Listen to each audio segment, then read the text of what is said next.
So Bernie Sanders, let's face it, he probably wasn't too surprised that Donald Trump won.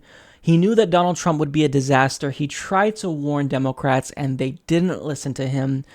And now they're paying for it. So Bernie Sanders is not only just back to his old self, but he's saying everything that he wants to say, and I love it. So we have Bernie Sanders on steroids. And think about this. We will never have to suffer through watching Bernie Sanders campaign for Hillary Clinton ever again. That's over. Oh, that feels good. So Bernie Sanders was asked what he thought about Donald Trump winning. Take a look. Well, for also asking questions, I talked to a top advisor to Bernie Sanders, asking him for his comment, and they said, we have nothing polite to say right now.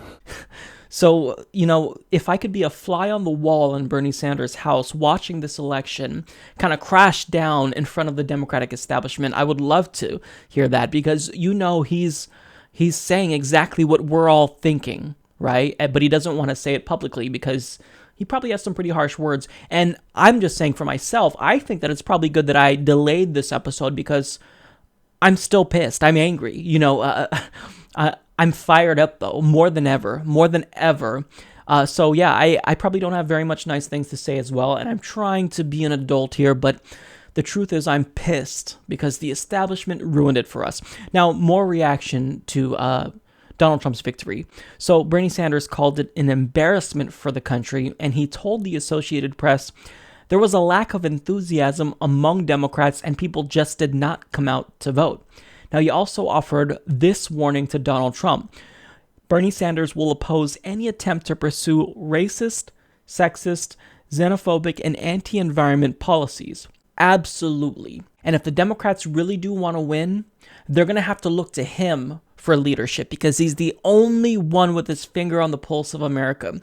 Now, I want to share with you guys a chart courtesy from Reddit user Dino Ignacio that illustrates exactly what happens when you try to force a corporatist, Wall Street-backed warmongering candidate down our throats. So you see a huge turnout for Democrats in 2008. You see that decline significantly in 2012 when we realized that Barack Obama wasn't the progressive he claimed to be, but many of us still voted for him, hoping that he would really turn into a true progressive during his second term since he didn't have to worry about re-election, and that was not the case. And then you put forth just the embodiment of corporatism in the United States, and your own base didn't come out to support you. And it's not just because Hillary Clinton, she wasn't a desirable candidate. It was because she shunned the base. The individual that screwed Democrats out of the real electable candidate, Bernie Sanders, Debbie Wasserman Schultz, Hillary Clinton hired her immediately. She didn't try to heal the divide that was within the Democratic Party. They like to talk about how Republicans are divided with Trump. They're not divided. Democrats are divided. You have a split between centrist and center-left Democrats and progressives, and they just didn't see it. They were completely oblivious to it, and we tried to warn them 1,000 different times, and they just wouldn't listen. They thought they knew it all.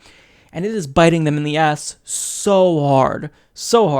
And another area where she could have tried to heal the divide that the Democratic Party is seeing is to choose a progressive VP. Pick Bernie. Pick Elizabeth Warren. I know many of us were frustrated with Elizabeth Warren's silence during the primary, but that would have made you exponentially more appealing, Hillary Clinton. And I don't know if it would have been enough to help you win, but it certainly would have helped you a little bit more, at least. Bernie Sanders, he really is a true progressive. Not only does he have the record, but he knows what's going on in the country. Again, Democrats, if you want to win, if you want to take back the House, if you want to take back the Senate, listen to Bernie Sanders, because this corporatism, the warmongering, those days are over. The days of centrist Democrats are over. Now, you need to step aside. It's time for the rise of progressives.